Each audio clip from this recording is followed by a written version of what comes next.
ऐसने संत जब जावत रही से तो संत जावत रही तो कथे मोर चेला मन के प्रैक्टिकल करके देखो कथिक पान हावे मोर एको कनी मन समस्या करनी समझे।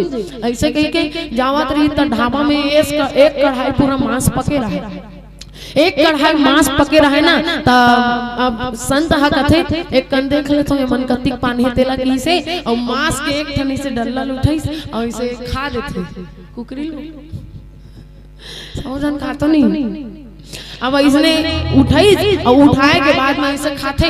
अब ओकर चेला मन देखते या हमार गुरु हा तो खा दी, ऐसे कह के पूरा कढ़ाई साफ कर देते, माँ चाट चाट के खाते पूरा कढ़ाई साफ कर देते। गुरु कहते अच्छा ऐसे मोर चेला मन है, अब मैं जान रही हूँ मतलब कुछ पल्ला नहीं पड़ा तो अब वो मन का करी गुरुदेव हाउ परीक्षा ले तो कही के अब एक कढ़ाई मांस लाते मन खत्म कर दिस। अब चूल्हा पूरा आगे के डल्ला रहे